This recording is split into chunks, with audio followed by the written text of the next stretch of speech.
Well, good evening, Kirk. I have a question for you. In 1928, the Jews living in Europe, what was the single biggest obstacle for them finding freedom and fleeing Europe during the rise of the Nazi regime? Well, the Western countries wouldn't let them out. For one, they that's the whole thing between that's true. I don't think that's the single biggest obstacle, but that's true. That is absolutely true. But it's not the single biggest obstacle. There's no place to go. They owned any land, or they barely were starting to buy some land at the end of World War I. That's true, but that still wasn't the biggest obstacle. I don't know. I give up. Okay. Was the inability to recognize that tomorrow could be radically different than today. Most people are unable to acknowledge that it is indeed possible for tomorrow to be radically different than today. Yeah. Didn't see it coming. I would ask you, Kirk, a week ago we were doing this show. Yes. Could you even imagine that the state of California would confine you to your home where you could not leave it, where your wife, who is gravely ill, you can't even be by her side? Could you even imagine the possibility of that a week ago? No. Truly. But it is your reality, isn't it? It absolutely is. I mean, let me tell you one quick story to make a point really strong. UC Davis, or Davis rather, I got a call from a friend. She said a lady went down to was driving down over to her daughter's house, I think it was, or at least a friend's house, to babysit her children. Right. The policeman stopped her, pulled over and says, tell me where you're going. She said, I would have said, what the hell business is yours? But, I'm stupid. Right. She said, I'm going to see so-and-so. I'm babysitting her children so she can go get some stuff at the store or something like that. And he said, no, you're not. That's not a necessary thing. Turn around and leave. Well, she did, because she was absolutely intimidated by him, and they're doing that a lot. And my friend said, and the next day, that spread all over Davis and all over the university, UC Davis, and everybody was up in arms. However, what they got was more police on the streets, turning more and more people away. They will absolutely pull you over, and say, "What's your business?" Right? Could you envision that? No. Yeah, Gestapo. No one could have envisioned it. And the single biggest obstacle for Jews to come home to Yisrael, come back to Yahowah, is they cannot imagine that what they endured, what Jews endured in the 1930s, can come again. No, but here it is. Yeah. I would tell you, Kirk, that the single most amazing aspect of COVID-19 isn't the disease. Yes. It's the reaction to the reaction to it. Yeah, I agree there. Yeah. I'm going to ask you, how many people do you think die each year from heart failure of one form or another? Oh, that's probably the number one killer, I think, still, heart disease. Either that or cancer. It is number one killer worldwide. Yeah. What would you guess the number of people that die each year of heart-related failure? Well, it's probably 50,000 in this country, at least. No, 650,000 in this country. 9.5 million people worldwide. How many people have died worldwide from the coronavirus? We're in a few thousand, I would think. 10,000. 10,000. Yeah, 10,000 have died worldwide. Less than 1,000 in the United States, but 10,000 worldwide have died of the coronavirus, and 9.5 million die each year of heart disease. Stroke kills 6 million. Pulmonary disease, 3.5 million. Lower respiratory infections, 3 million. Alzheimer's disease and other forms of dementia, 2.5 million. Do you think the 2.5 million, do you think we're going to get from 10,000 to 2.5 million? No, this disease, no. I mean, this no. Diabetes kills 2 million people. So should should the world change the economics of the world? Should they lock people down worldwide? You can't leave your home. Bring up the military, bring up the police. You can't leave your home. You have no freedoms. Do we do that to eliminate the causes of diabetes? Do you think that 2 million people are going to die of the coronavirus when we're at 10,000 now? No.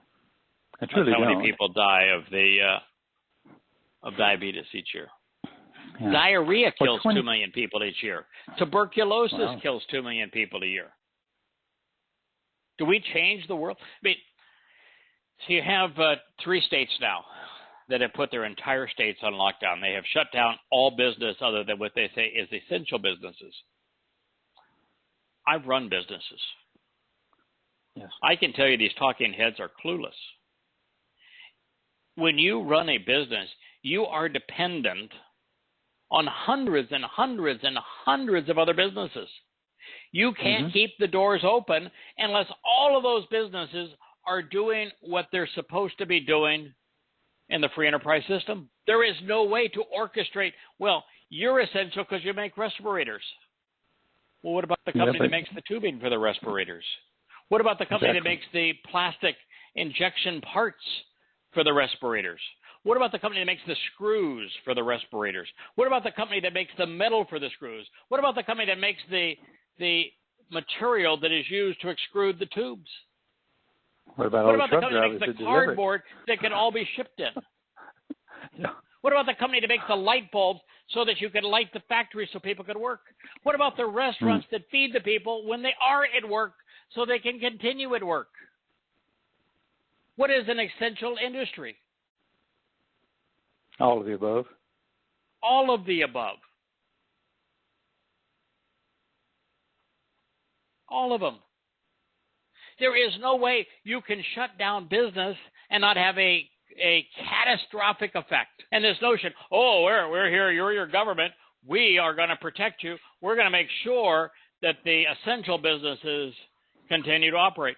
What good is it, Kirk, to have a supermarket open if there's nothing worthwhile on the shelves? Well, I went the other day. It was quite a shock. They were not kidding.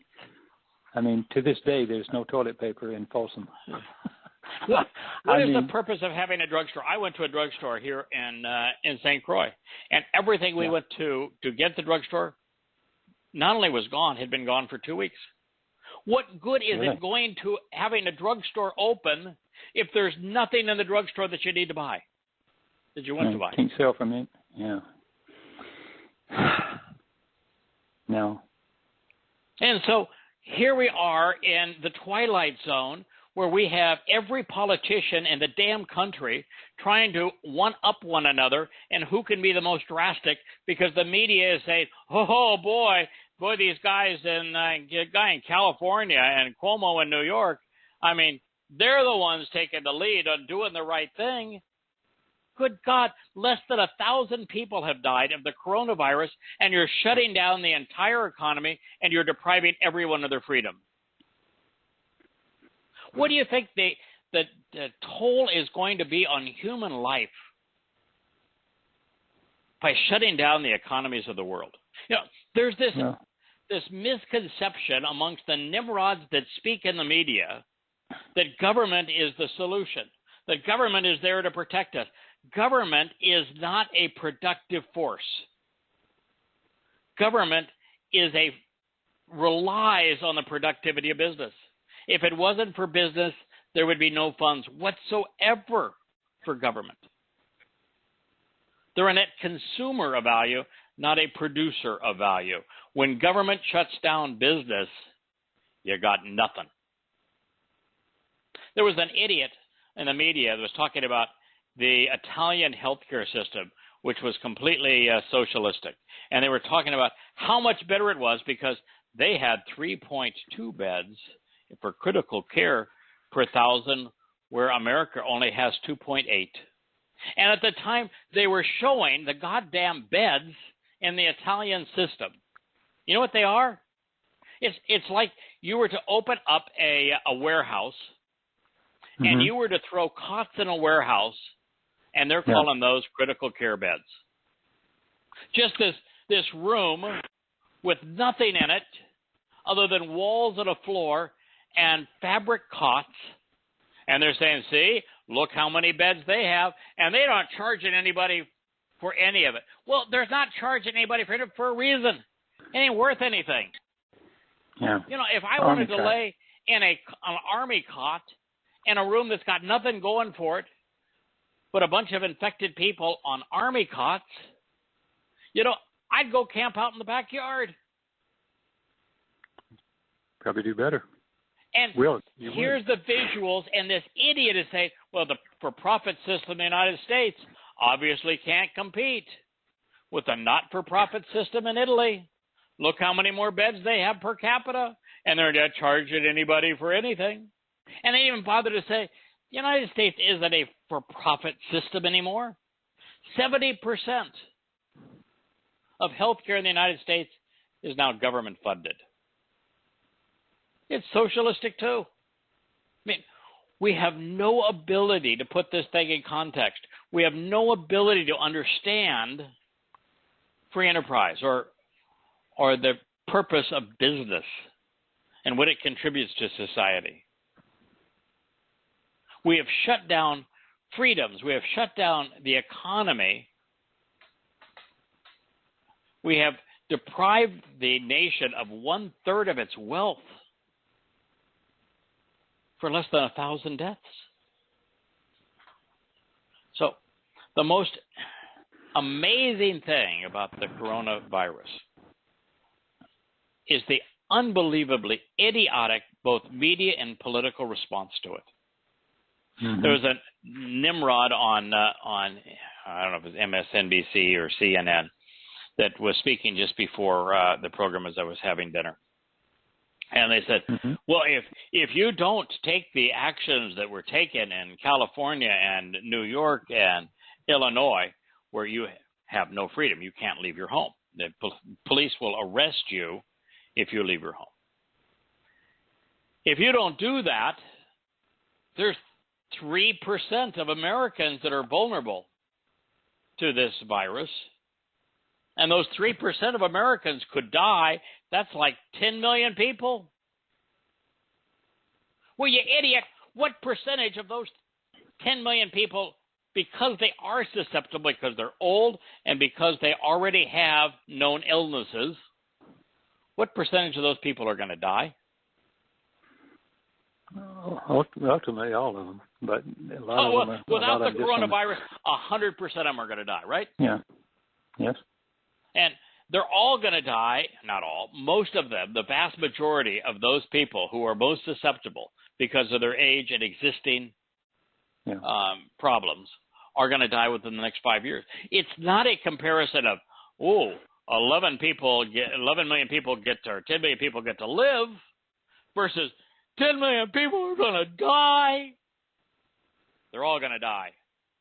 And most of them are going to die in short order from other than this virus, with the overwhelming percentage of them dying from heart-related diseases or stroke.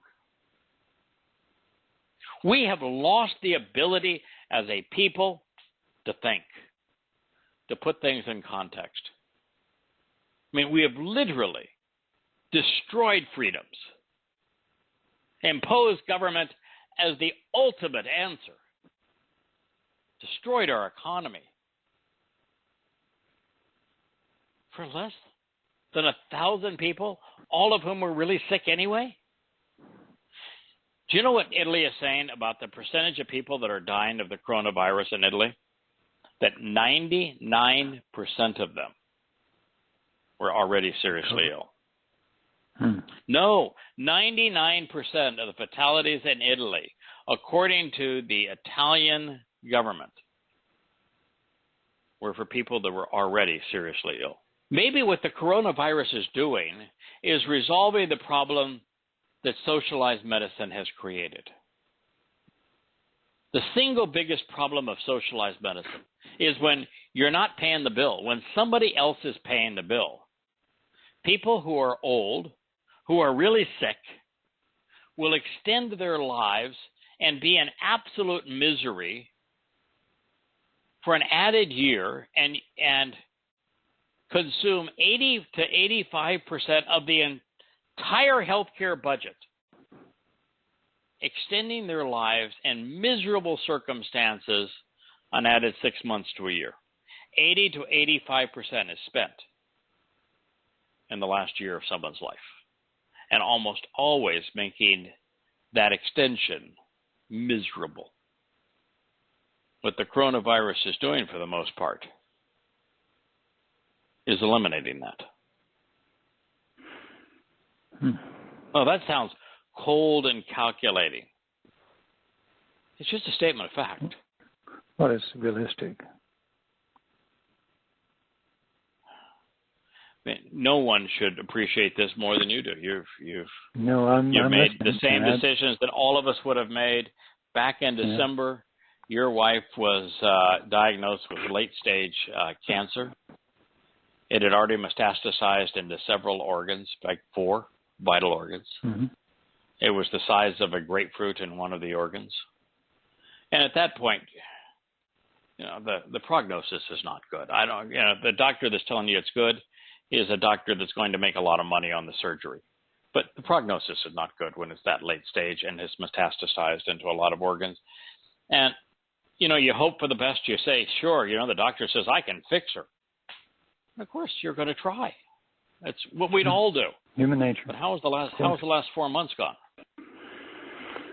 It hasn't gone anywhere where we expected. Certainly that. It's been tough. No, it's been tough. And there was another surgery last week, and that surgery seemed to go well. The doctors were positive about it. They got everything resolved, and we're hopeful. But oh my goodness, it's amazing how we have a healthcare system that is spending these enormous amounts of money to make the waning years of our lives so uncomfortable. And the saddest part of all of what Terry has gone through, and we're really hopeful that they really got it this time, and that Terry is going to be able to keep food down, the swelling is going to go down, the infection is going to go away, they got everything connected, they got rid of all the cancer, and that she's going to be great and going to have a full recovery. That is our hope in all of this. But, oh my God, what she has had to endure as they put her through one surgery after another. The only profit here, the only beneficiaries have been the doctors and the hospitals. Because I'm sure you've seen some of the bills. They're charging a fortune for this. They are. It's big numbers. Yeah,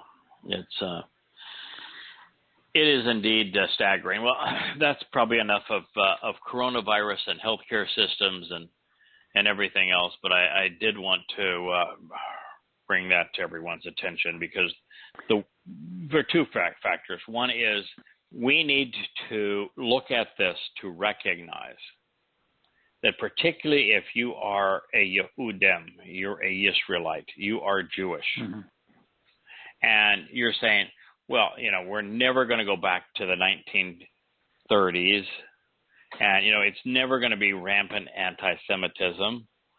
We're never going to have a total draconian economy, and the world order as we know it and our economies are not going to completely collapse, and Christians and Muslims and socialist secular humanists are not all going to converge and scheme against Jews. But yes, they are. And just because you can't imagine it doesn't mean that it's not going to happen. You could not have imagined this 2 weeks ago. And yet it's happened. And so we need to have the Jews who are listening to this, who are reading these books, come to recognize it not only can happen, it's going to happen. And if you can get ahead of it, you're so much better off it than if you are lagging behind it. And the second is that no matter who you are in the world, what you're seeing now is exactly how the world is going to devolve to the point that man becomes ultimately menacing, where everyone relies and trusts upon man, and man proves himself to be a blundering buffoon. And some of these men, I mean, I listened to Cuomo, and Cuomo, man, he seems so genuine. He's got his little PowerPoint presentation, and, you know, he sounds like the father figure, and, oh, boy, we're doing the right thing. No, he's not. No, he's not. You can't shut down the economy over the deaths of hundreds of people amongst tens of millions and not cause far more pain and suffering than you're solving. It just can't be done. Let me interject a couple of things. One of them was that they said ultimately it'll take them a year to get a vaccine. Secondly, they said, and that's if it works, and there's no guarantee it will work. Secondly, they said the way this thing will actually be beaten is they call it a herd cure. Basically, it will hit the weak, and then enough of them will survive it to build up immunity for it, and then it can't thrive any longer. So that's exactly that. The thing to me, there's two things that have been most disturbing about the economy is how quick they could shut it down. You know how many people are barely living from day to day or from month to month and can't go for 2 months without it?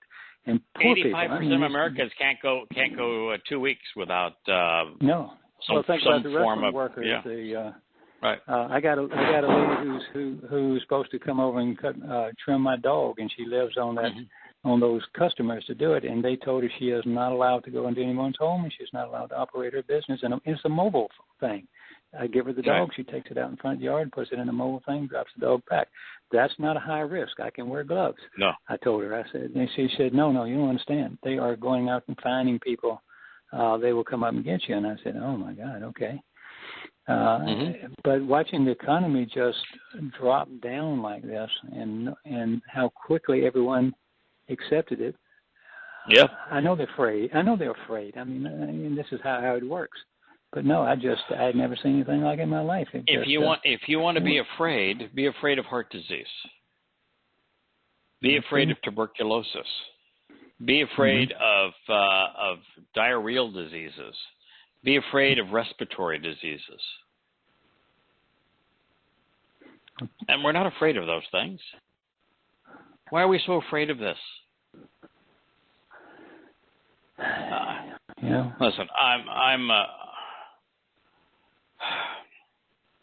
I'm in the group both of age and sex that this disease can be fatal. Now, I don't have any pre-existing conditions, so it's likely not fatal for me.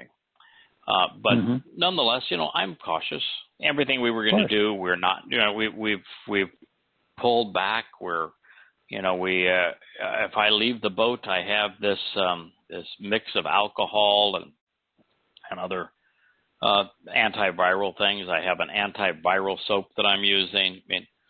I no longer shake hands. I'm a really social person, and yet I stand my 6 feet away. I'm cautious. I don't want to get it. Yeah, nothing wrong. Ain't nothing wrong with that. But I encourage you to. But oh my God, we're so out of whack on this. So out of context. It's it reminds me of a completely different subject, but the United States invading Iraq and saying that Saddam Hussein was a bad guy. We need to free the Iraqis. And you say, what in the hell is wrong with you? Okay, he's a bad guy, but he just happens to be the most effective dictator in the Islamic world. He is the only Islamic dictator that is completely intolerant of fundamentalist Islamic jihadists.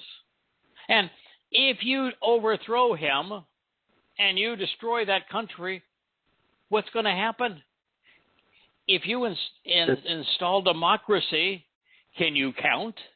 Do you realize that you're going to give the country to Iran because there's more Shias than Sunni? And the only thing that'll be left if you destroy the military and the politics of that country is the religion, and the religion, the dominant aspect of the religion, is Shia Islam, which is controlled entirely out of Iran, and that if you do what you say you want to do and depose Saddam Hussein and break that country, that you will give Iraq to Iran, all because Saddam Hussein is a bad guy? So you're going to make a bad situation worse and squander $4 trillion and 1 million lives and think you did a good thing? No, it's like our response to World War II. The Japanese killed 3 million American servicemen. 3,000. So what did we do? We put 300,000 American lives at risk, sacrificed 300,000 American lives to avenge the deaths of 3,000. And we went into a period where we're killing 100,000 Japanese a night, women and children, burning them alive. And we think that that was the greatest generation. We have lost the ability to think rationally, to put things in context as a people. And I'm here to tell you, Kirk, if you can't think rationally, if you can't put things in context, you have a 0% chance of knowing God. I think you're now, correct. I'm going to be a little bit careful here. There are certain circumstances, and I know some, like, for example, Dee, who is listening. And Dee has a wonderful family, but one of her sons, probably the most loving member of her family, is a bit challenged on, some of what he could process. And yet he knows and loves Yah. Mom and Dad have been so good about explaining the nature of the covenant family and of Yahweh's nature and of Yahweh's offer that their son is absolutely a member of the covenant. He flat out gets it because Mom and Dad made it possible. Took the effort. Yes. Yeah. For their children to get it. And so, yes, it is possible under those kind of circumstances. That's the whole nature of circumcising your sons on the 8th day. You're doing it as a reminder to the parents to raise their children to be part of the covenant. And so it is possible, but as an adult, the only way that you can find God is to think your way to him. And we have been so dumbed down that the vast majority of people can't do that anymore. No, I also want to say one other thing, Kirk. I made an announcement last week that said that I had really I had received kind of the lowest blow I could imagine from my ex after I finally sold my share of my home in Charlottesville. And in the last week, she has been absolutely silent, that's good. I'm delighted. That was the whole purpose of letting her have the half of my ownership and the property that I designed and cleared and built and funded was I just never wanted to have to hear from her again because she's really sick. And not sick in a way that's curable or that should be that you should be sympathetic about. No, she's sick in a really demented way and a destructive way. Sorry. But no, don't be sorry. It makes the happiest day of my life. No, I'm sorry. I'm sorry. That's why it's really clear. If you want a divorce, just write a letter. Stuff happens, and divorce is a really good thing. Yahweh divorced Yisrael. Yes, he did. Divorce is a really good thing. When you have a partner that is so depressing, so emasculating, so delusional, divorce is a really good thing. It's not a bad thing. Now, it's religion that has made it a bad thing. No, it's not. It's a very good thing. The most liberating thing I can even imagine. I also mentioned that my sons had been swallowed up in this, and it's true. My eldest son is. I don't know where I failed him, but somewhere along the way I failed him because he no longer has the ability to respond to something justly, rationally, appropriately. But my youngest son we've corresponded a number of times since the program last week, and I'm really proud of the way he has responded. So there is considerable, considerable good news there, and I just wanted to share that. My younger son is covenant, my eldest son is not. That was reassuring and uplifting. Yeah, positive. Yeah. All right, I want to return to we were destroying the Gospel of Matthew. Very well, too, may I add. Yeah, absolutely destroying the Gospel of Matthew. Now, this passage we're going to read now there is a 0% possibility that this conversation took place. And I'm going to read it, and I'm going to tell you why it could not have occurred. Peter, by the way, his name was not Peter. His name was Shimon, and he was Shimon ben Yahuchanan. He wasn't even called Kephesh, which would have been, speaks of his strength in Hebrew. It's a Hebrew term, which was then translated to into Greek for rock, and then in Latin called Peter. I mean, it's so convoluted to get to Peter. You just have to laugh as to how in the world they would get to something like this. They call him the inerrant Word of God, and even close to being accurate. The man's name was Shimon. Took him aside. This would be Jesus. He took aside Yosef and began to rebuke him. "Never, Lord," he said. Now, do you think that this fellow who had spent 3 years with Yosha is going to call him Lord? Hardly. I think he knew Baal's name, Baal's title. Yes, I think he knew his name. And do you think that Shimon, what fellow they call Peter, is going to tell him, is going to rebuke him? They've been following for 3 years. At this point, is he going to rebuke him? No, he already told him he was going there. No. So no, I wouldn't think so. Is he going to say, "Never rebuke"? Never. This shall never happen to you? No, there's no possibility. And do you think there's a possibility that Yosha, with the Christian Jesus, could turn to Shimon, whom they've misnamed Peter, and say, "Get behind me, Satan"? I would hope he would not ever say that. But, no. Well, first of all, what in the world would Jesus want Satan to be behind him? Good point. I mean, go away, maybe. Get out of here. Leave the poor man alone. But get behind me? Yeah. I mean, what do you do? Yeah, everything I do, you're going to follow along and screw up? Get behind me? No. Is he going to turn to he's really only got 3 disciples that are worth a damn. Really? Man, come on. He's got 3 disciples that are worth a damn. Man, his ability to find people that he could work through was about the same level as my ability to find employees by my last business. I mean, the majority of people are just screwed up. You can't trust them. He had 3 people he could trust. His brother, Jacob, Yahuchanan, and Shimon, this fellow that's been changed his name to Peter. Do you think he's going to tell Shimon, one of the 3, "Get behind me"? Turn to him and say, "Get behind me, Satan"? Looking at him and calling him Satan? It's not an episode that could have happened. So no, that wouldn't be my response. And then he's going to say, "You're a stumbling block to me." Now, if you're God, is there any chance, or even a diminished manifestation of God, is there any chance that some guys that you picked and you spent 3 years with, that his comment is a stumbling block to you?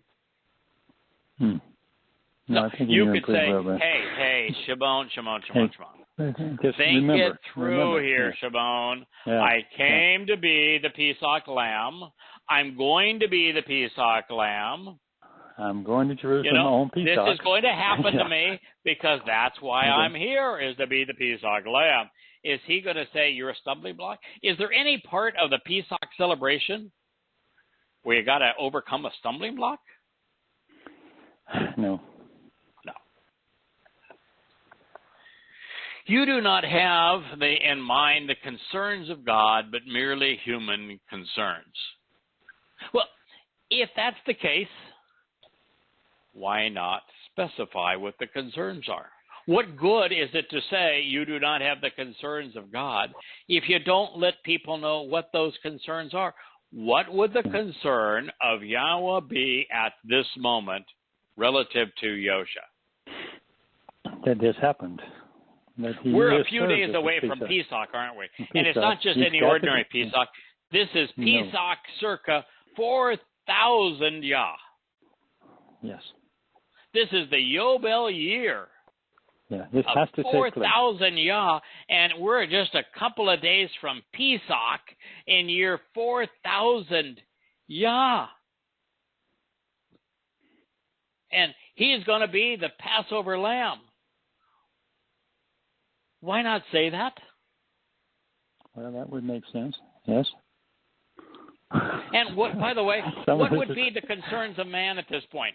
Does man even know? Does anybody outside of Yosha and in fact, I'm not even sure Yosha and his disciples, because his disciples didn't figure it out.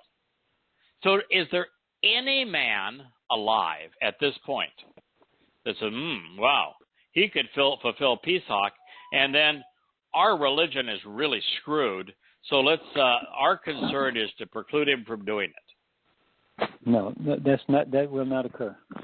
No. So there's no part of this first set of sentences any chance of being realistic. And then it only gets worse. Then Jesus said to his disciples, whoever wants to be my disciple must deny themselves. Now, is there any situation in a father-son, father-daughter relationship? That's the nature of the covenant, correct? It's here for the covenant. Correct. Is there any situation in a family where the father says to their son or daughter, if you want to be part of my family, you need to deprive and deny yourself? No. What do fathers say to their sons and daughters? They say, I want you to have it better than I. I want you to have everything that you could possibly have. My commitment to you is for your life in every possible way to be the best it can be. Yahweh doesn't want us to deny ourselves. Yahweh wants to give us eternal life. He wants to perfect us. He wants to enrich us. He wants to empower us. He wants to enlighten us. He wants to adopt us into his family. There is no denial.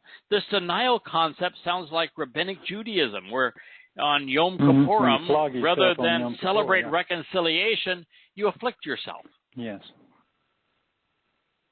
This is Judaism here.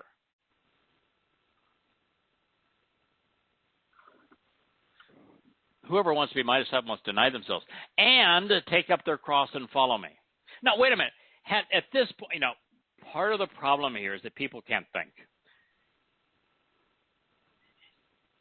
Looking back on it, people can say, oh, well, he died on a cross, therefore we, if we want to follow him, have to, follow him. So we got to pick up our cross too. Had he been on a cross yet? No. Was there any way in God's green earth that anyone at this point could have imagined Yosha being nailed and crucified on a Roman cross? No. No. At this point, what did Jews in Jerusalem know about crosses? Well, nothing other than they didn't really use crosses, but that upright pole, yes, they had seen crucifixion. It was a capital T. It wasn't the lowercase T with the crossbar in the middle. It was a capital T because they put the horizontal bar on top of the upright pillar. But But still, crucifixion existed. Crucifixion existed as part of a public Roman torture, right? Right. In fact, during the time of the Spartacus revolt, it was tens of thousands of Roman slaves, every 100 feet, were crucified. Right? Right. So, that's history. That was in Rome. This is in Jerusalem. But do you think that the Jews were naive to the Roman method of crowd control? No. No, they knew it. And so if Jesus said, you need to pick up your cross, even before he experienced it, is there any way in the world that the people hearing that was, oh, yeah, you're right. You're right. I got to pick up I want to get crucified too. I doubt that they would have made a connection anywhere. No, this is just silly. What he would have done is so blown their ever-loving minds that they would have just turned to mush. You can't be talking about crosses. They had no concept of that. And even if they had a concept of it, where in the Torah does it say that what you ought to do on Passover is everybody ought to be the lamb? If you want to be part of my covenant, you become the lamb and you become food for everybody else to eat. You put you on the barbecue, cut you up, and let everybody eat you. No, to the contrary. Oh, yes. I mean, this is so stupid, so anti-God. People to believe that this is in the book of Matthew, that this is the inspired word of God. You have to be a nincompoop. Pick up your cross and follow me? No. He was serving as a Pesach lamb. That's not our job. No. For whoever wants to save their life will lose it. No, we all want to save our lives. And as part of the covenant, the very first benefit is eternal life. The whole purpose of Pesach. By wanting to embrace Pesach and to live forever, we don't lose our life. We get eternal life. And whoever loses their life, they say, for me, will find it. No, it's the purpose of the Pesach lamb to lose its life so that we will find eternal life. It is the opposite of this. I mean, this is not only untrue, it's the opposite of what's true. What good will it be for someone to gain the whole world yet forfeit their soul?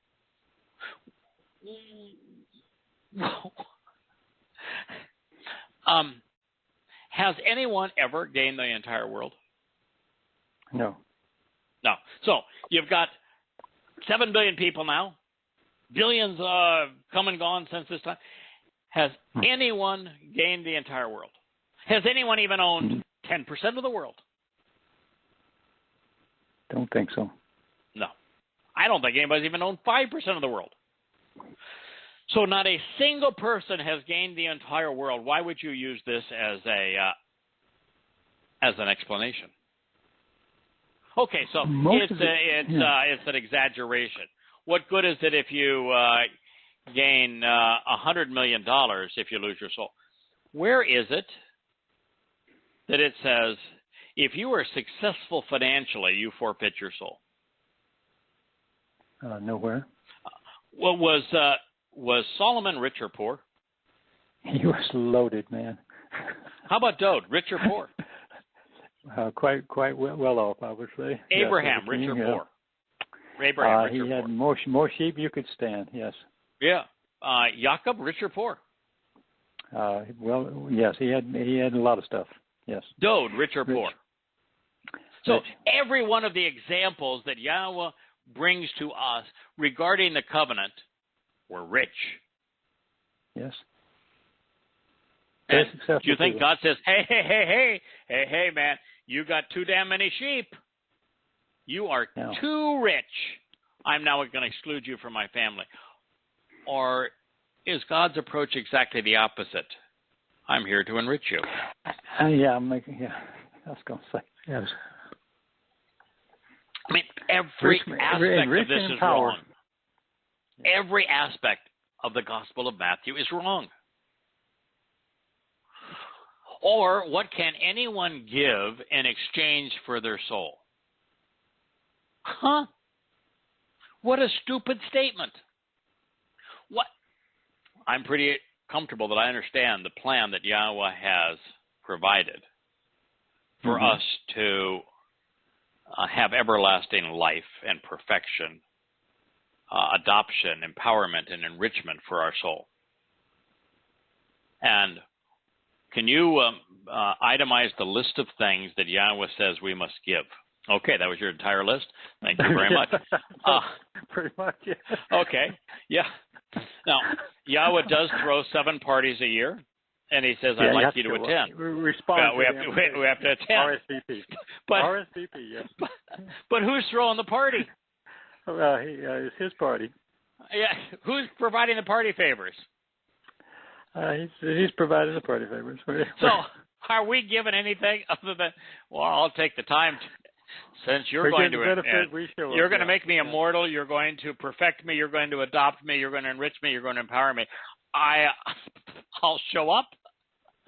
That's a hell of a sacrifice. That's a hell of a sacrifice. Yeah, I was going to say that, yes. Okay. So, this notion, we don't give anything in exchange for our soul. Nothing. Mm-mm. For the Son of Man. Oops. The Son of Man? Oh, the Son of Man. Wait a minute. It's supposed to be the Son of God. Now, every Christian would say the Son of God. But he said he's the Son of Man. How could he be the Son of God if he calls himself the Son of Man? Is he an idiot? Does he not know the difference between God and man? Is he confused? Who is the Son of God according to God? The Son of God according to God would be Dowd. Yeah. Called out quite a lot. So there really is a Son of God according to God. That would be Dowd. Dowd said, he is my son, I am his father. Mm-hmm. Did God ever say that of Yosha? No. Not once. He's the Son of Man. Why is he the Son of Man? Because the prophecy about him is he's going to be born the ordinary way. Yes. He was the Son of Man. Yeah.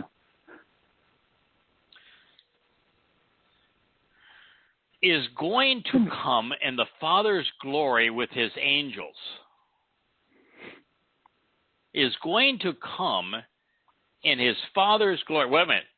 If he's the Son of Man, how can he come in his Father's glory? That would make him the Son of God, wouldn't it? Why would he be the Son of Man if he's the Son of God? Well, which one is it? Yeah. I'm confused. Yes. And he's going to come with the angels in his Father's glory. But who does Yahweh say he's going to return with? He's going to come with his favorite son and his king, Dowd. Yeah. And how many times does he tell us that? I mean, I don't even know how to count. Over and over and over. In fact, it is the dominant theme of prophecy is that Yahweh is returning with Dowd. And doesn't that blow your mind? Yahweh coming with Dowd that is the prophecy. So how in the world can Yahweh come with this fella if he says he's coming with Dowd? That'd make Yahweh a liar, wouldn't it? Yes. Why would you trust God that lies to you? Yeah. That therein lies the question. That's the one. Yeah. And by the way, if he's the Son of Man, how could they be his Malach? They can't. They can't. And by the way, could they even be Dowd's Malach? No, they're Yahweh's Malach. They're still Yahweh's Malach. Yeah. Yeah, they're Yahweh's Malach. And then he will reward each person according to what they have done. Whoa! Stop the trains, folks. I thought Christianity was based upon the gospel of grace. You don't have to do shit. Just believe. All you got to do is believe. You don't have to do anything. How can he reward each person according to their deeds if the entire damn religion is based on faith? Doesn't this religion have an editor? I'm sorry what to be they laughing. need here is an some of this editor. is quite comical to me. Very Oh, comical. it is stunningly laughable. He's going to reward people based on their deeds when you have a religion that's entirely based on the gospel of grace, that it's a free gift, no one deserves it. I'm sorry. Jerusalem, we have a problem. What more could you expect when you eternal life, perfection, adoption? That means I get to be one of the children, live in his home. Free access, unlike California. Yes. And I have all the smarts in the world, and all the opportunities to increase my brain capacity, my thinking. I can explore, learn. Right. What are the big D's that I'm really gonna? Not maybe there are some, but I'm going. Wow, what Yahweh? Okay. That's plenty. There are 5 conditions of the covenant. There are 7 annual meetings that collectively work in harmony for us to avoid being judged. Right. Now, this says he's going to judge each person. Well, I'm sorry, but the whole concept of being part of the covenant is to avoid judgment. If you're being judged, you're screwed. Then you're kneeling down. You're really in trouble. Yeah. Right. Judgment and I'm here to tell you what our benefits are not based upon what we have done, but instead what he has done. Yes. Correct. It's entirely based upon what he has done, not what we have done. This is back asswards. Yeah. And if you look at the 5 conditions of the covenant, there's not a do in the list. There is an accept, there is an engage, there is an understand, but there isn't a do in the sense of, damn, I better feed the poor. Yeah. Son of a gun, I'd better walk a mile over broken glass. I don't know, I better build a church. I better make a hell of a contribution. I better provide water to the thirsty and feed the hungry. There isn't a single do in the list. No. Not one do. No, certainly not a command. Distancing oneself from religion, trusting and relying on Yahweh, walking to God so that we become perfect, he can perfect us, coming to observe, closely examine and carefully consider the terms and conditions of the covenant, circumcising our children on the 8th day. We don't even do the do of the one do, which would be to circumcise our sons on the 8th day, because we have somebody else do the do for us. Correct. There's not a single do on the list. Which on Pesach, we should eat lamb grilled. We should have unyeasted bread with olive oil and bitter herbs. We should drink some wine to celebrate the whole thing. But there's no aspect of that which causes you to be included or given entry through the doorway to life. It's what God has done for us as a result of those things. All we're doing is acknowledging them in a symbolic way and enjoying, celebrating what God has done for us. It's God, and particularly Yosha, who is doing the do on Passover.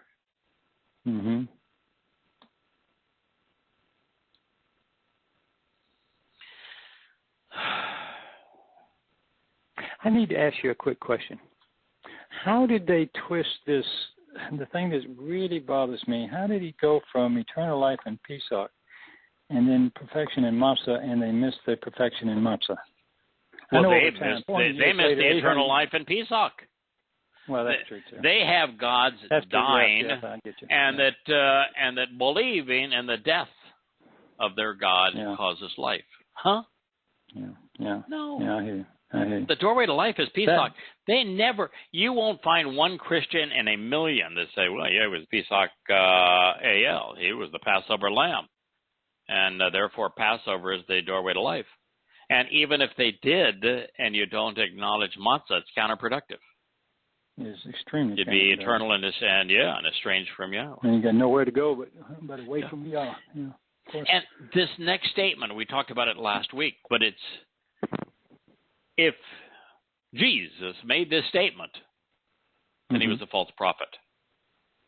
Truly, I tell you, some who are standing here will not taste death before they see the Son of Man coming in his kingdom. And that's a total lie. That's a total and absolute and the lie. The Son of Man ain't coming. Well, it's the Son of Man doesn't have a kingdom. Yeah. It's Dowd's kingdom. Right. The Son of Man ain't returning. Lie number 2. And 100% of those people died. 100% of them. So, by including this, you made your Jesus into a liar. Nicely done, Christians. What it says is that the Christians writing for Christians assumed that all Christians were nincompoops. This was Matthew 20 through 28, and not a word of it was true. Now, it bears repeating at every opportunity. There is a message at the beginning of this story that Roman Catholics and their stepchildren, Protestant Christians, have missed. Yahshua came to be the Passover lamb, allowing the body of his diminished manifestation to die as the Passover lamb, therefore, was the primary concern of God. Wanting to keep his physical body alive, wanting to prevent him from fulfilling his purpose, aligns one's motives with the religious and their sponsor, Satan.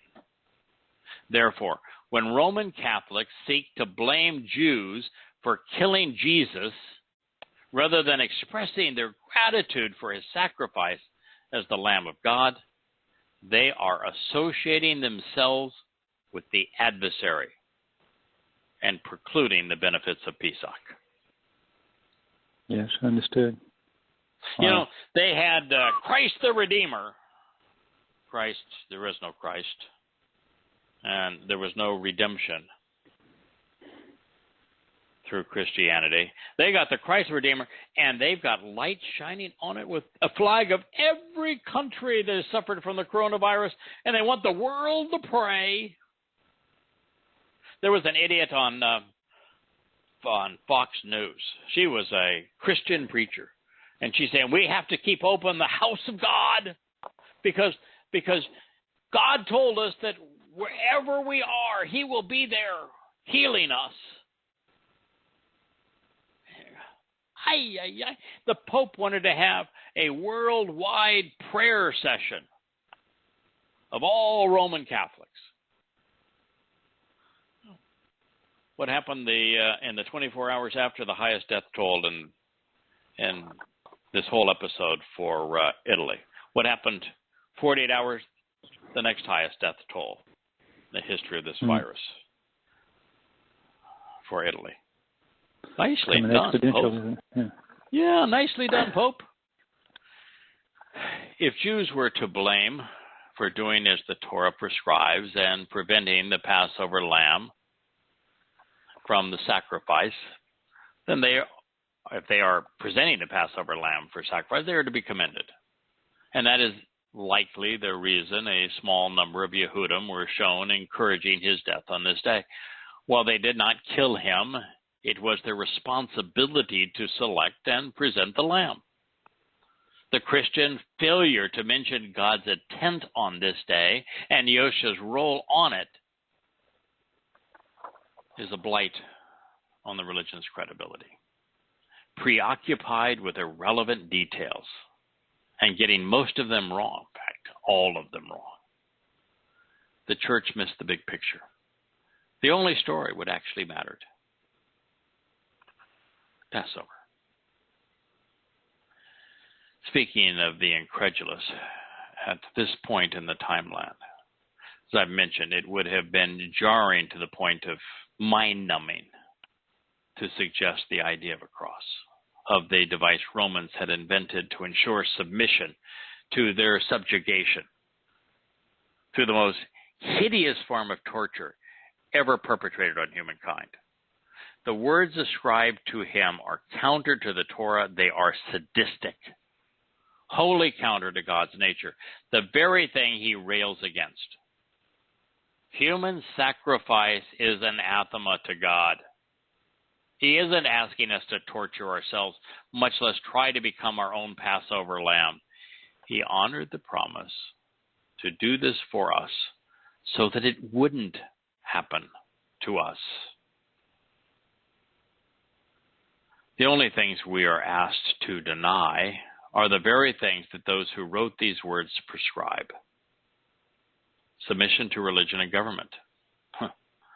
The purpose of Passover unyeasted bread, firstborn children, is only denial in the sense that we are denied the consequence of what we would have otherwise deserved by having been religious. Instead, and as a result of these days, we receive the blessings of eternal life, perfection before God, adoption into his family. We're the recipients, not the contributors. Did you do anything fancy for God to be adopted into the covenant family?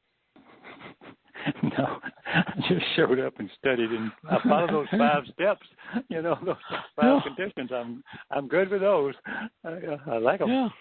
Did your soul go into Sheol so that you paid the price for the rest of us? No. No, I don't think so. No. According to Yahweh, he is returning with his beloved son, Dowd, his chosen one, his Messiah, not with the Son of Man, unless we read that as Dowd. God has made it abundantly clear that Dowd is returning in the Father's glory. Dowd is going to reward those who have done something, or if Dowd is going to reward those who have done something wonderful. And only know he is going to do away with the likes of Catholics. This reads, "Truly I tell you, everyone who was standing there, tasted death 20 centuries before anyone would see the Son of God return in his kingdom." Placing words on Yosha's lips he would never have said is an unforgivable crime. Yes, it is. Makes him out to be a false prophet. Yep. Yeah, I'm thankful, though, in a way, for their blunder, because it proves that these words were not inspired and they were not spoken by God. The number one test that Yahowah has of whether or not he inspired words or not is whether or not they are accurate 100% of their time prophetically. The one prophecy here is inaccurate. Could not have been inspired by God.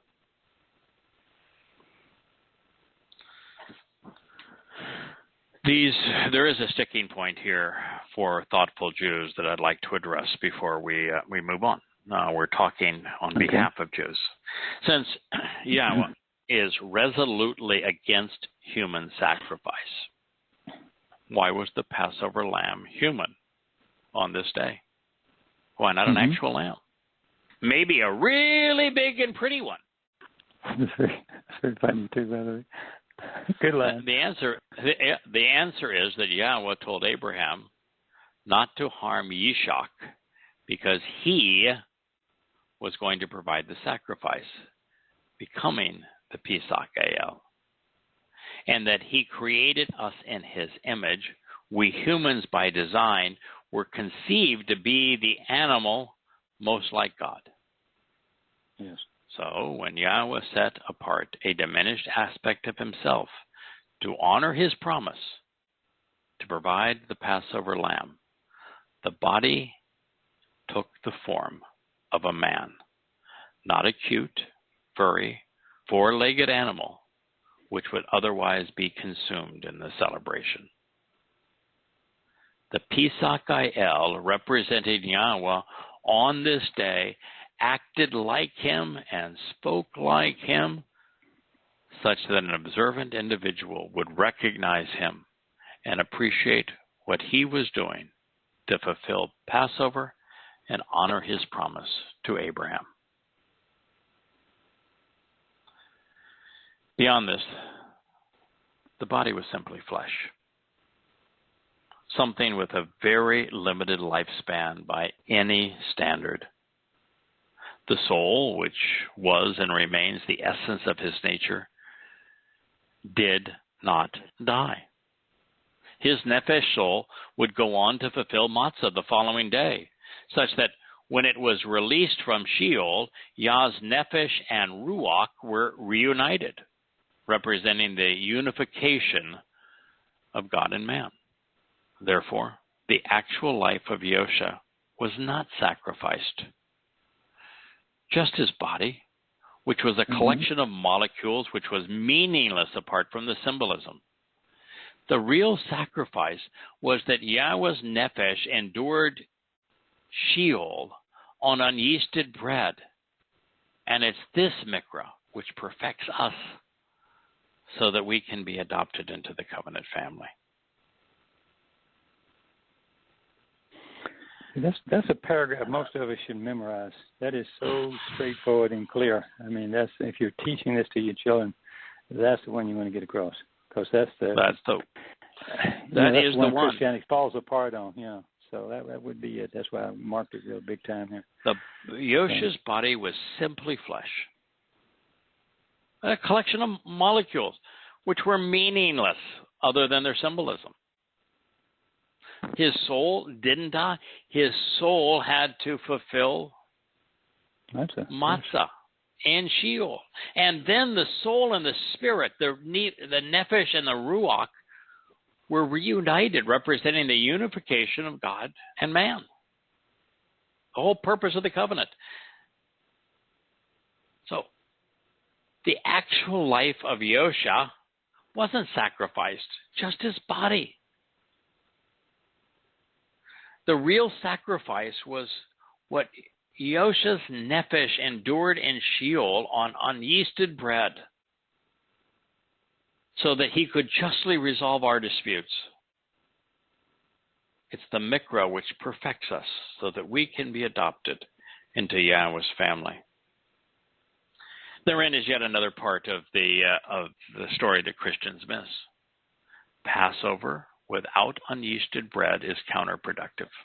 If you're going to focus on the sacrifice, Pesach El, and not incorporate matzah and bakurim, what you have done is to destine your soul to eternal separation from God.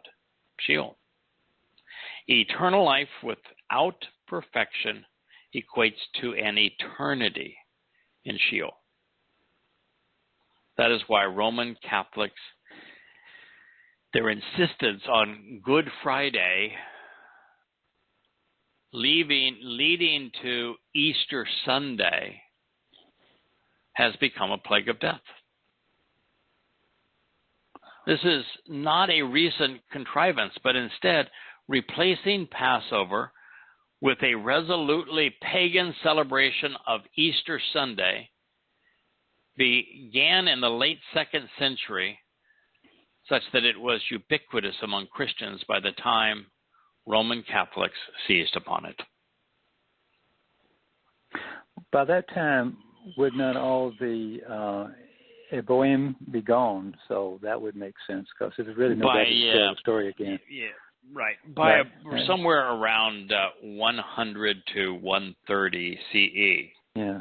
Between the Roman, Latin, Greek Christians who fell into Paul's trap to hate Jews, and the Jews, religious Jews, that hated everyone other than those who were willing to submit themselves to the rabbis, like Akiba. Between the two, they wiped the Abodim out.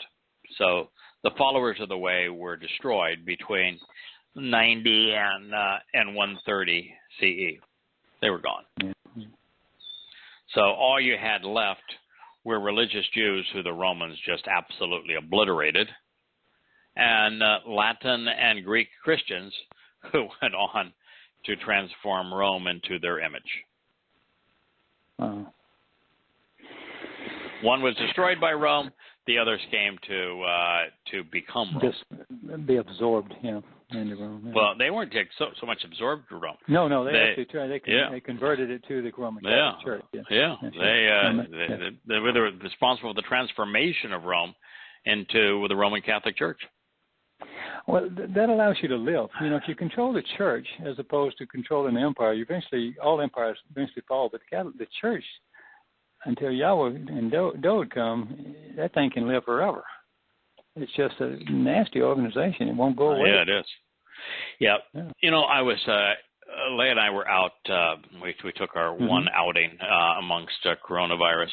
We went to a drugstore and a supermarket. And you see Leah, she's got her gloves on. She wanted to have a mask, but they didn't have the right kind of mask. I mean, she's really taking this seriously. And it's really interesting. She's taking it seriously because of me.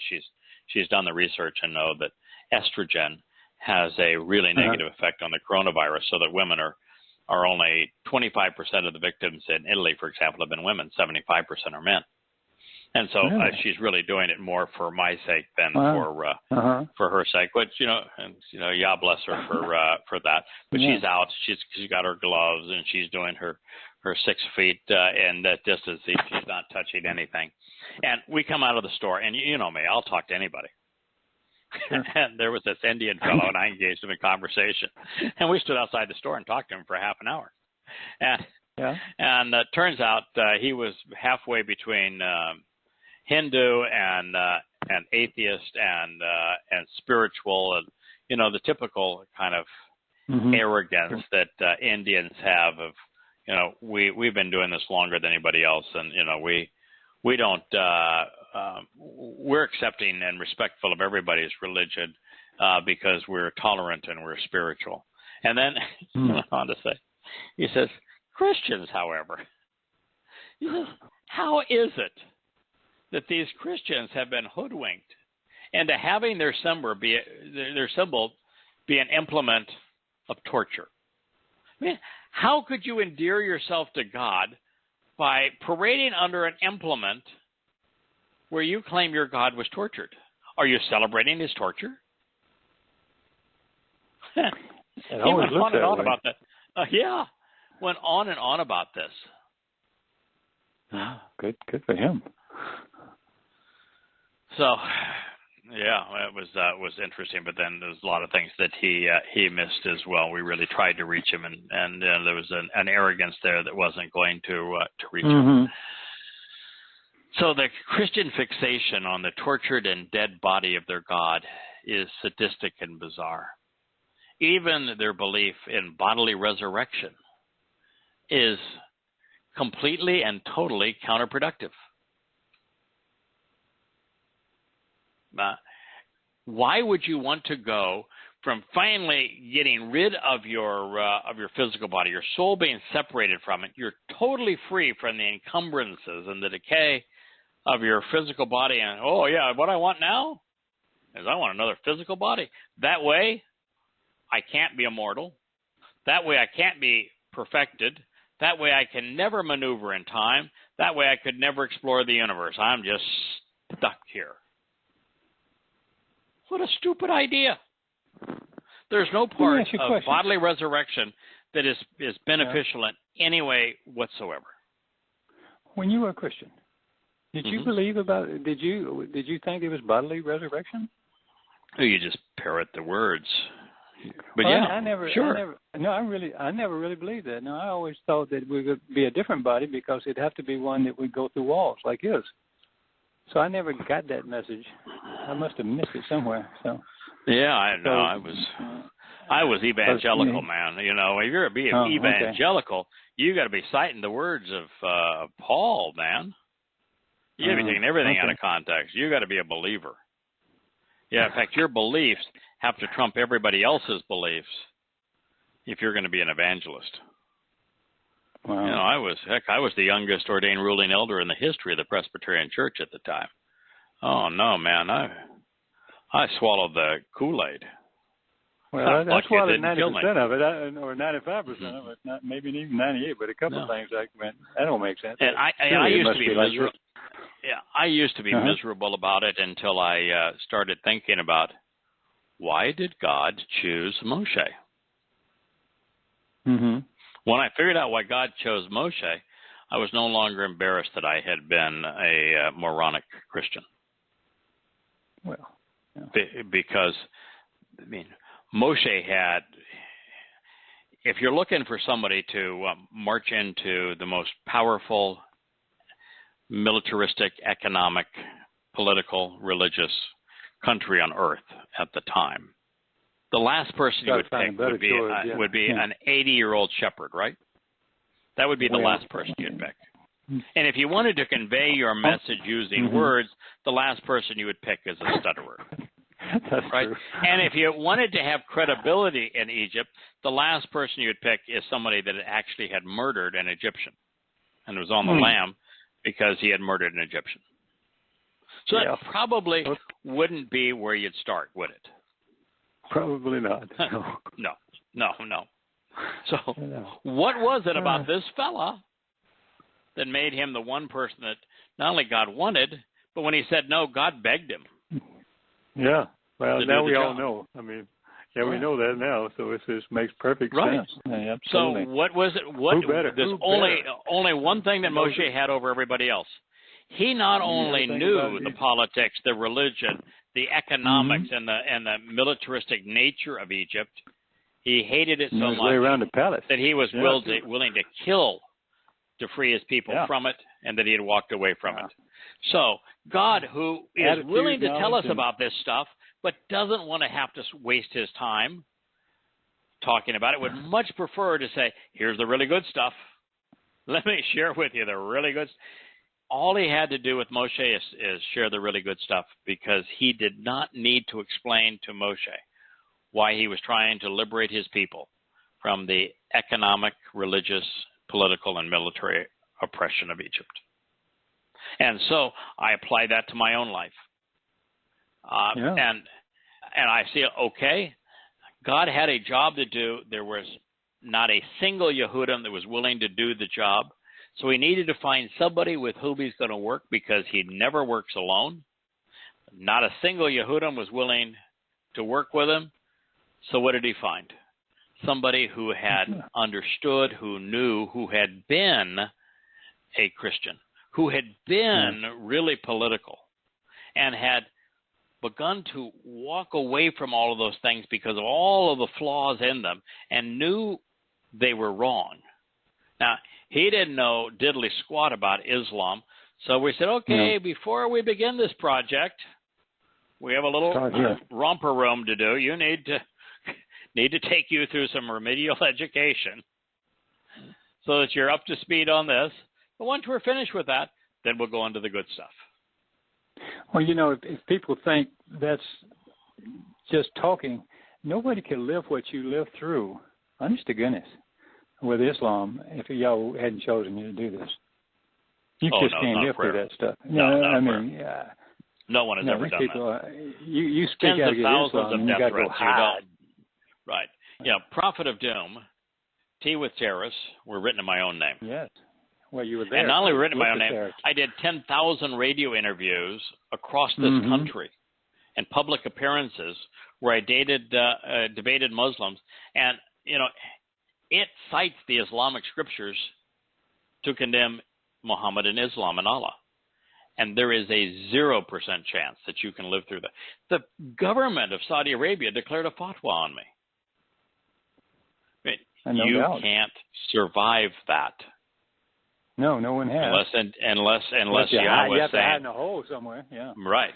And then you know how many times I had to defend myself? Freaks me out. Wow. 0. Wow. Not once. Honest to goodness. Yeah, not once. Well, I mean, with all those Saturday Miss shows with you on Friday, with you and IQ, al-Rassooli, and we made a lot of comments together, and I jumped right in, and I'm going, the first time it happened, I said, boy, that's kind of dangerous. Yeah. 'Cause And IQ al-Rassooli, that's not his name. Yeah. No, I know. I don't know what it is, but I know that. Yeah. He's incognito. No question about it. Right.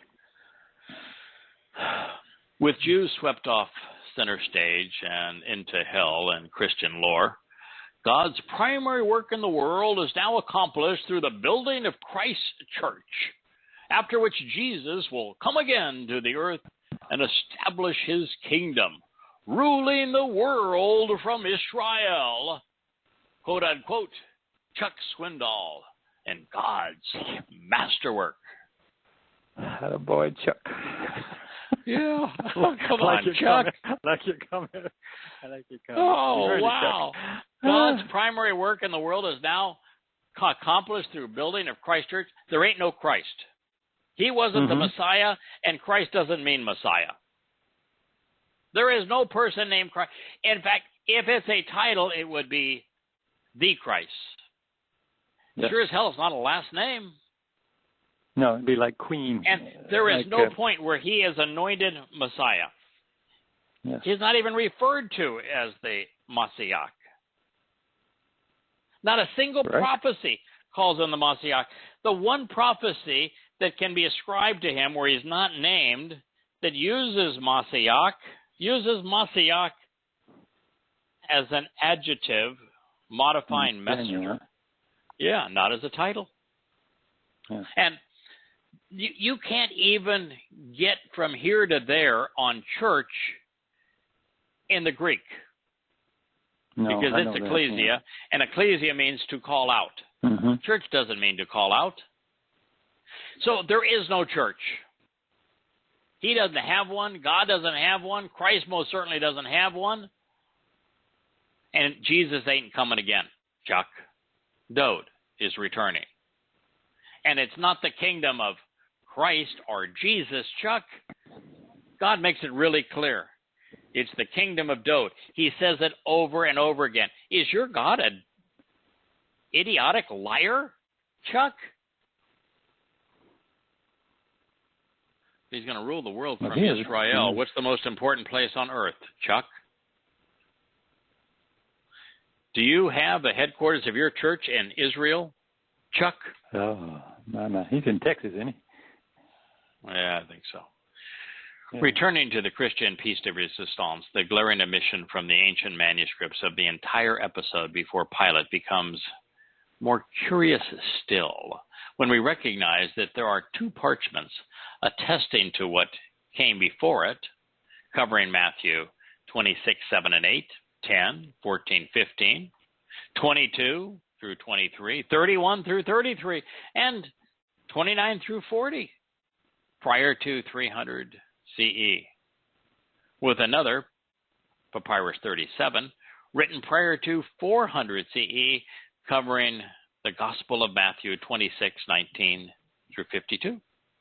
This means that there is nothing apart from the Roman contrivances dating prior to 800 CE to suggest that the Christian author of what has been entitled the Gospel of Matthew, whomever he may have been, wrote a word about what occurred before Caiaphas the high priest, which is Matthew 26, 57 through 68, of them stating that Jesus was worthy of death, of them spitting in his face, or of them taunting him. There is also no validation for Peter denying Jesus of Nazareth in Matthew 26, 69 through 75, which is convenient since there was no Nazareth at the time. In fact, to call him Jesus of Nazareth, as is now stated in Matthew 26, 71, emphatically dates the composition of the Gospel of Matthew to the time of Constantine, when his mother in the 4th century propagated the myth, which then was promoted by Eusebius, who was Constantine's publicist, that a place called Nazareth existed. And I've had people say, oh, you can't say that. I can go online and I can say that Nazareth existed for way back into hundreds of years BCE. You're lying when you say that Nazareth didn't exist. Oh, come on, folks.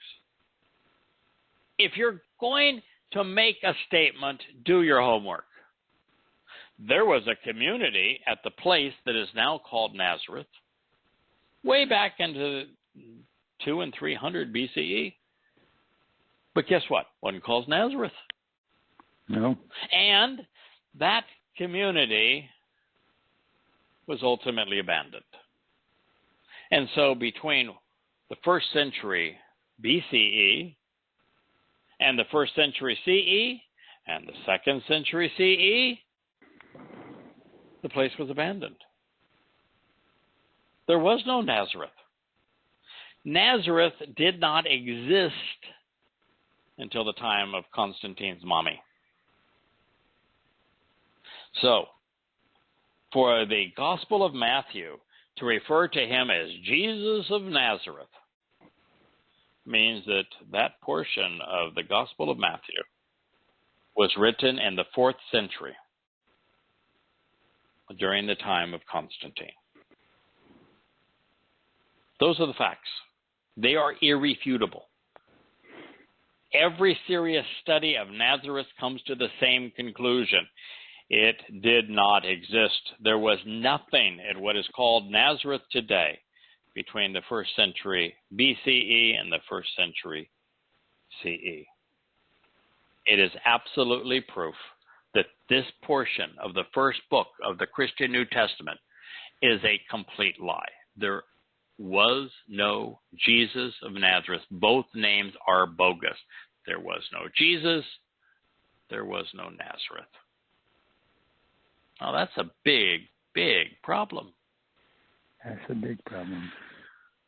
With this obvious error, Wow. we now have proof that the portions of the Gospel of Matthew were developed under the dishonest and racist auspices of Eusebius and his Roman Catholic Church. There is no other rational way to explain this mistake.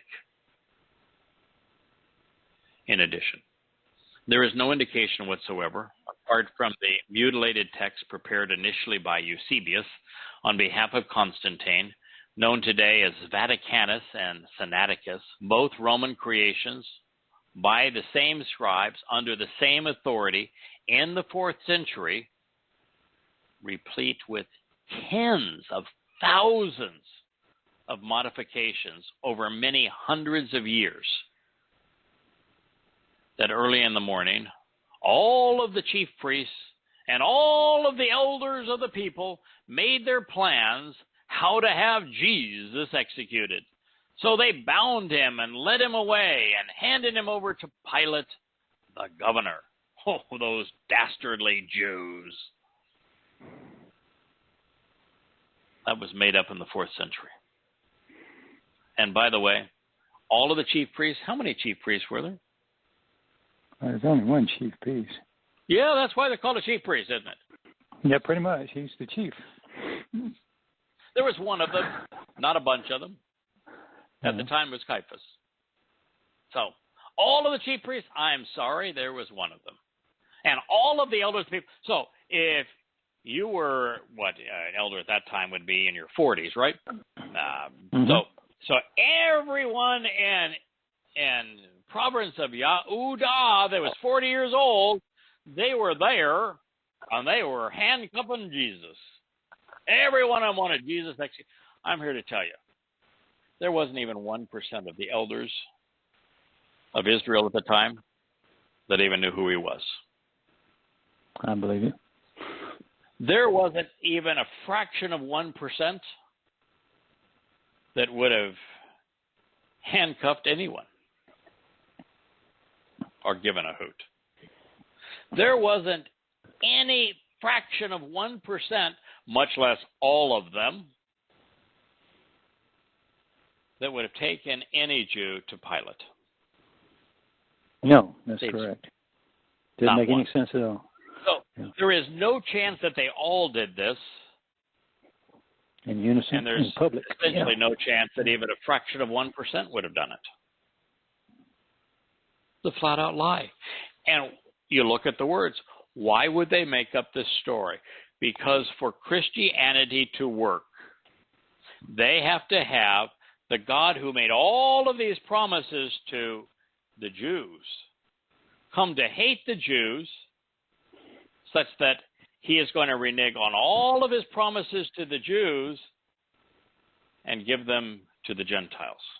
The only way Christianity works. Fundamental basis of Christianity, replacement theology.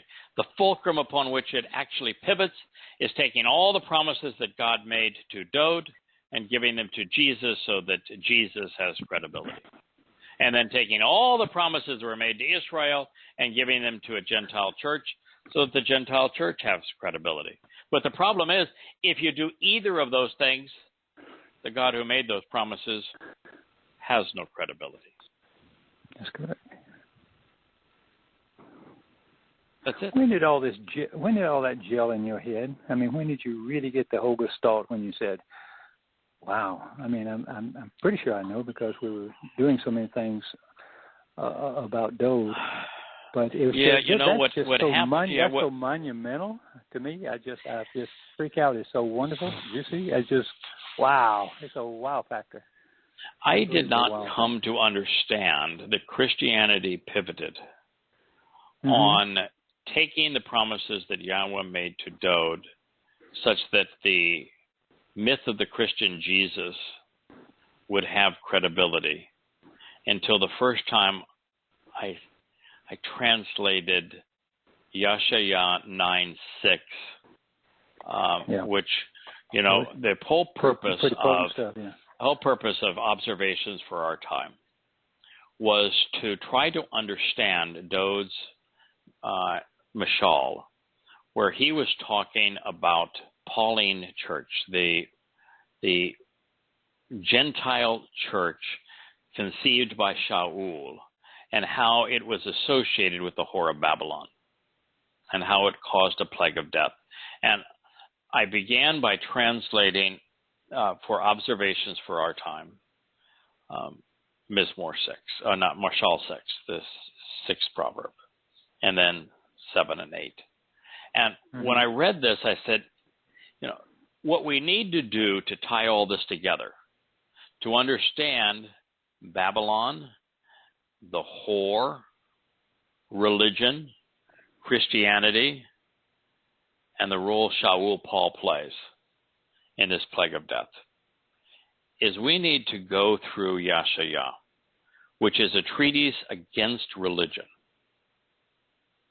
at least through the 14th chapter, such that we come to understand how Hasatan, the adversary, and Babylon are interconnected, and that how an unfaithful relationship with religion is what caused God to reject Israel. And that if we do that, we're going to come to understand why God hates religion, and most importantly, we'll come to understand the influence of Babel and God wanting his people to come out of Babel, religious Babylon, political Babylon, geographic Babylon in the last days, and come home to him, and will understand the role of Hasatan, the adversary in religion, where he is the God of religion. The God of Christianity is Satan. The God of rabbinic Judaism is Satan. The God of Islam is Satan. That was what Satan's goal was. Satan does not want to be worshipped as Satan.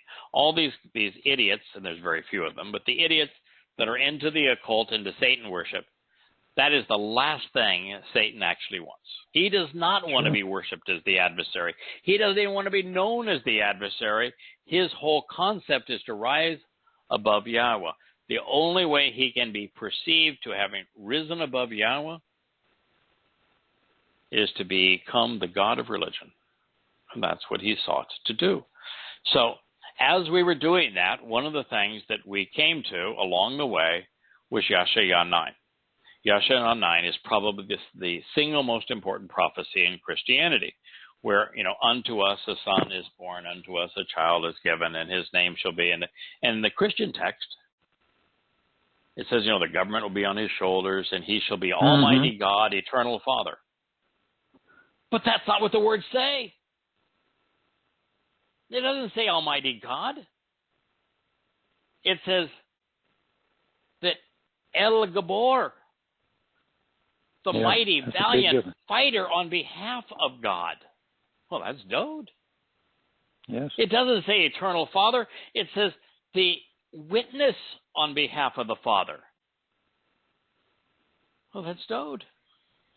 The conjugations for this child that is given and provided for us are in the perfect, not the imperfect.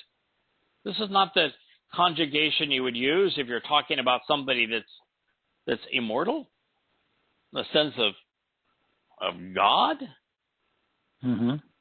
It means this person was born, this son was given, and the government was on his shoulder. That's not Yosha. The government was never on Jesus' shoulders. The government opposed him. It's the government that had him condemned, flogged, and crucified. Dowd ran the government of Israel, the only country God cares about. Every aspect of it is Dowd. And oh, by the way, there's one person who is named in Yeshaya, Isaiah 9, 6, and 7. Guess who that is? I think that's Dowd. I think I read it. Yeah, it's Dowd. And so as I was going through this, I'm saying, slam dunk, holy Batman. Holy yeah. None of this is about Jesus. It's all about Dowd. And when I did that, I just said, if I'm right about this, and I've just translated again for a new chapter in Coming Home, I just wasn't, if anything, my only error was I wasn't forceful enough. What I said is that this is the first time in 2,000 years, 2,700 years, that the single most important thing for Jews to know has been revealed. That the prophecy is not about the Christian Jesus, it's all about Dowd. And that when Yahweh ended it, he says, I personally engaged such that this would occur this way.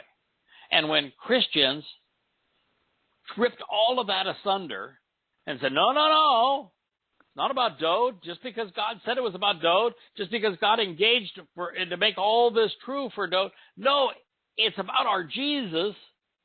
I'm going to tell you, it pissed God off big time. It'd be like me making promises that my son fulfilled, and you coming along and said, no, all that stuff, it was really for my son, not yours. Yeah, piss the father off. So when I went through that, the game was over. And then it was like the scales came off my eyes. Once your eyes are open to it, and then you find there's 10, and then 20, and then 30, and then 50, and then 100, and then countless affirmations that have always been there, affirming that it's all about Dowd. Well, you know what's amazing is the same thing happened with Shaul. Remember when Dowd down in New Zealand? I mean, and how many did we go to where there's Shaul again? There's Shaul. I found one today, or I found one yesterday. We were talking earlier, and it's just everywhere he goes. And that was a psalm that Dowd wrote.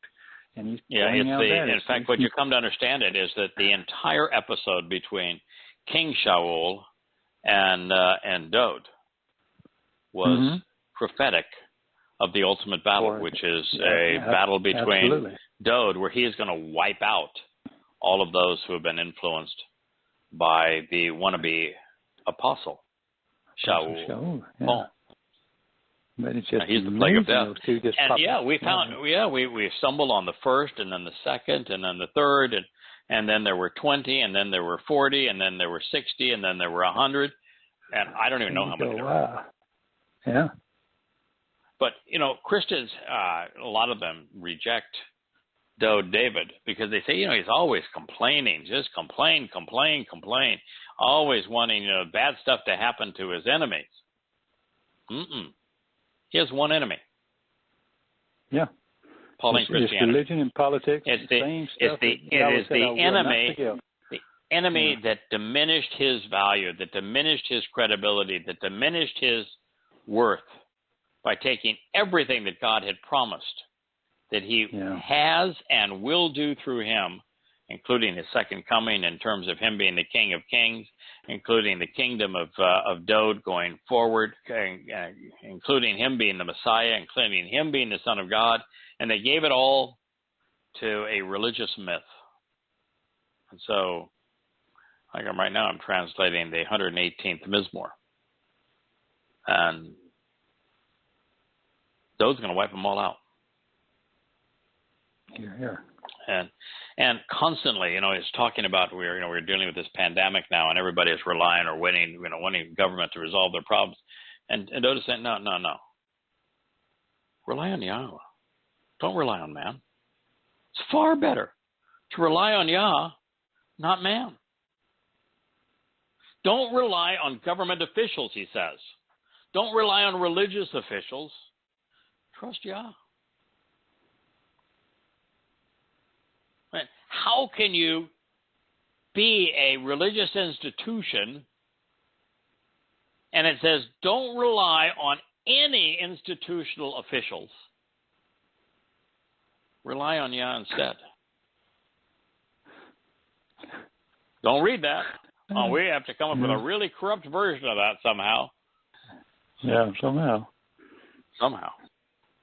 One of the things I really like is the 118th Mizmor. It's like every third use of Yahweh's name is in the familial. It's just Yah. Dowd had a relationship with Yahweh where he just referred to him as Yah. You call him Buds. I remember the first time I said, that's a little familiar. But after a while, I said, that's right. That's I have never gone to the point. I have to tell you, the toenail clipping threw me for about 2 days, and then I said, "No, I get it, but wow." I get it. Yeah, I know, I get it, but I know it sounds harsh, but it's really accurate. But it's really true. And I am not to the point where I call Yah Bud. Well, I think Yah would be absolutely comfortable with it. Okay. And sometimes I do use the term friend. Sometimes I do use dad and father, and of course. and I have a very comfortable relationship where I do not put Yah on a pedestal. I do not worship him. I've only actually prayed to him recently about one thing, and I'll share that in a moment. But I have a really casual relationship with God. Casual by I mean comfortable, approachable, friendly, and so I use Yah all the time. And I've always sensed that was Dowd's relationship with Yah, just really friendly. I have not gotten to the point where I could call God Bud, and I don't think even Dowd did. God would be very comfortable with it if we did.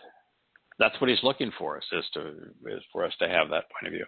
Now, the one thing that I actually asked for is that my ex was becoming so delusional, so mean, and so wasteful in her ways that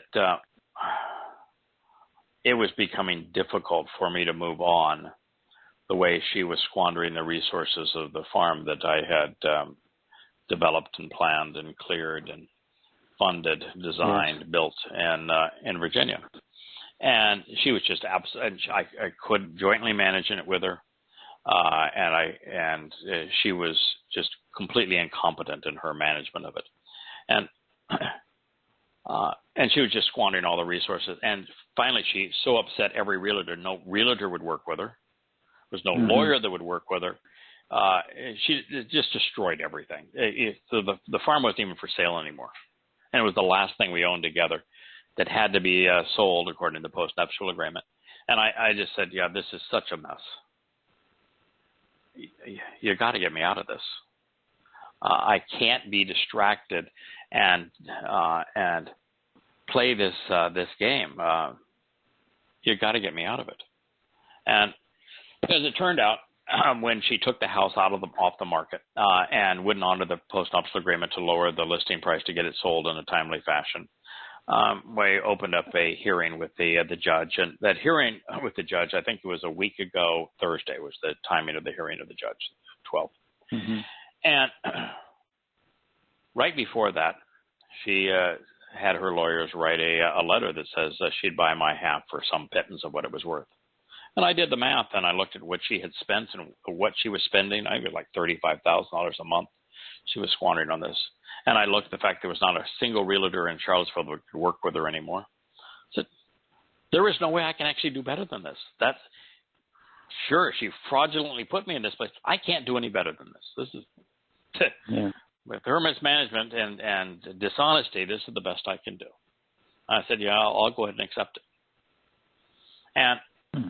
And she did everything she could to renege on it and to change it and to just do her normal stuff. And I said, God, we need to see this one through because it's harder and harder for me to focus on what you want me to do with all of this still going on. So I said, I'm going to really ask you, let's get this resolved. And the document was signed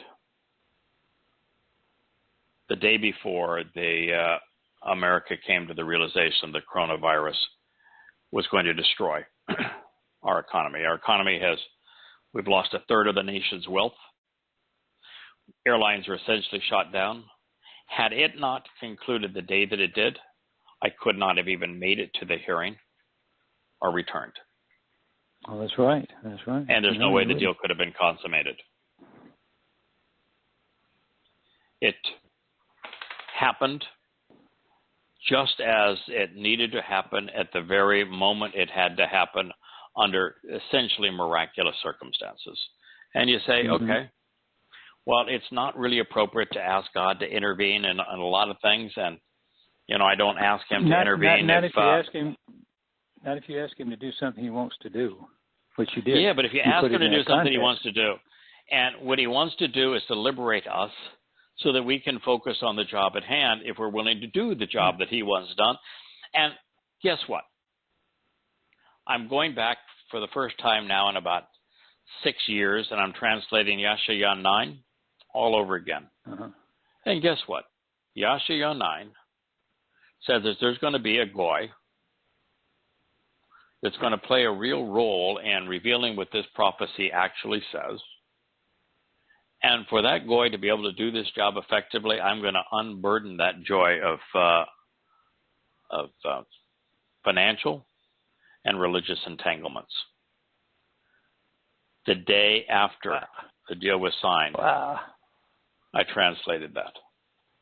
Wow, that's so cool. That is so cool. It is so cool. Wow. And we're sharing it on this program, and there's probably 5 people in the world that's going to resonate with, and mostly it's going to be with you and me, Kirk.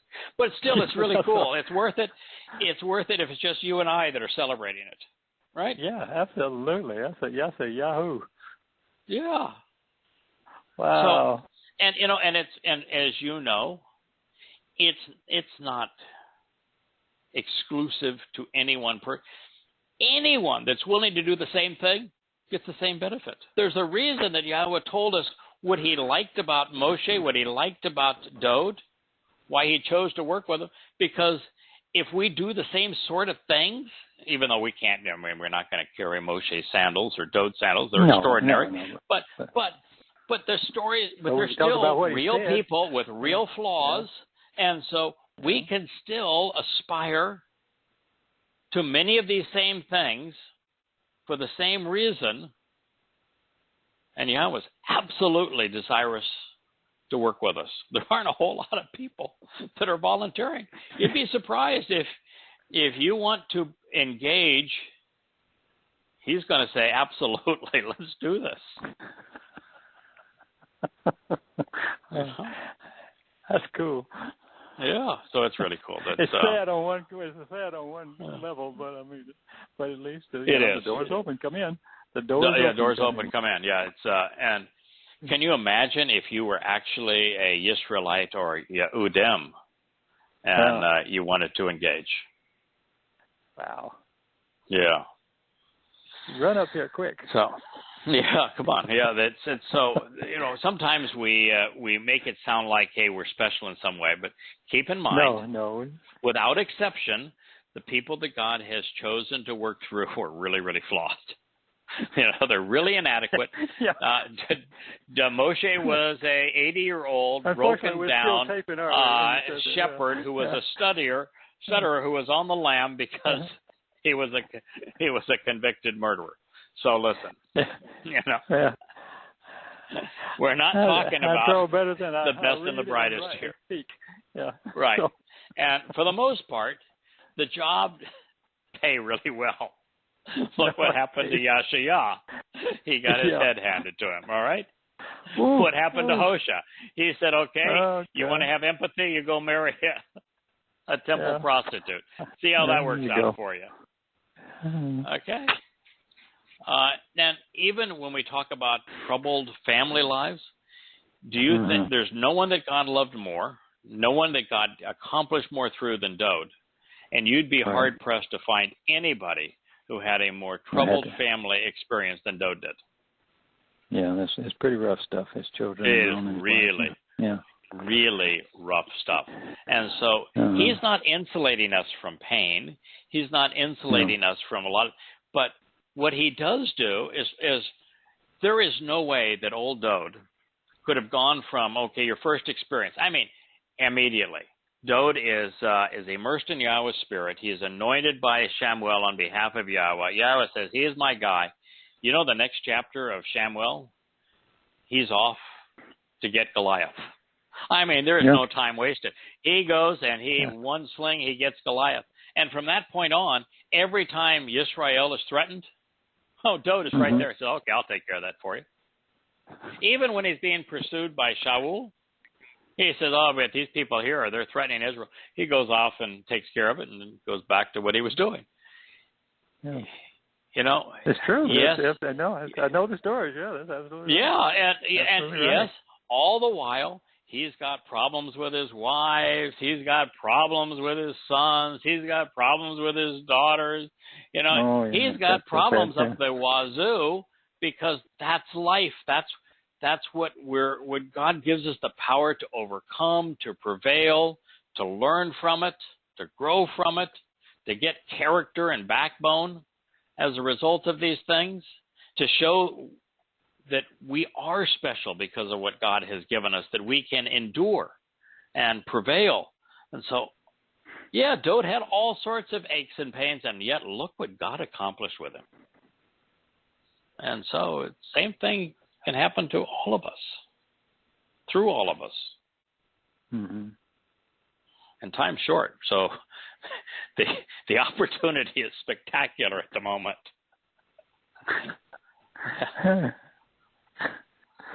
Well, all you got to do is take his word seriously.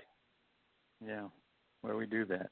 We can certainly do. Well, we wish the best for Terry over the next week. We understand that paint is on the mend, and that you're imprisoned in your home. I'm imprisoned in my home. Yes. Yes. I can go to the store. They have a list of about 6 or 7 places I can go to. Okay. So that's my little runaround. You'll be a good boy now. For the guys across the river there in Folsom Prison, I get it. So So anyhow, that's all right. Welcome to the New World Order. It was dealing. Yeah, that's right. It really was interesting to watch how quick it came down and how quick they took over. And the whole time I was thinking, I understand don't touch things and wash your hands and all this, and nobody wants to get sick, and even because they're old doesn't mean they have to get sick. Clean up, do what you have to. I've been hanging around the hospital. I mean, they have a protocol of clean up, when they move around the room. It's fabulous to watch. I mean, so I get it. They just took away everything, like and drop of hat, and everybody said sure. Yep. And that's exactly what we need to absorb, so that we have this understanding that everything could change in an instant. Because while this virus is going to kill an infinitesimally small number of people by compared to what's coming, it shows you how the government and the media will collectively conspire to take everything away to control every aspect of people's lives. And so you need to know that when God says we're headed to the time of Jacob's troubles, we it's are real. Really heading to the trouble. Yeah, you ain't kidding. It's real. You're not kidding. And there's only one antidote. Yeah. Yahweh. Yeah, his words, his testimony. Take them seriously. Come home, my people. All right. Well, Kirk, Asher says good night. She came back up to. She's looking right at me now, saying, "Okay, you do a lot of talking. I don't know what you're doing, but yabber, yabber, yabber." Yeah. I'm sure Paint thinks the same. Well, you have a lovely night. He's had enough. He's sleeping. He went to bed. He got on the chair. Oh, okay. All right. Hey, the good news is that Paint doesn't have cancer, though. So that's right. He's good. That's good news. All right. Well, all right, y'all. Best of luck in the penal colony of the People's Republic of California. We hope that we don't speak to you in jail next week. Yeah, I'll just tap on the bars. Okay. Code. Okay. Take care. Happy Shabbat, my friend, and to one and all. Yes. May God bless. Shabbat shalom to all of y'all. Night. Good night. Good night.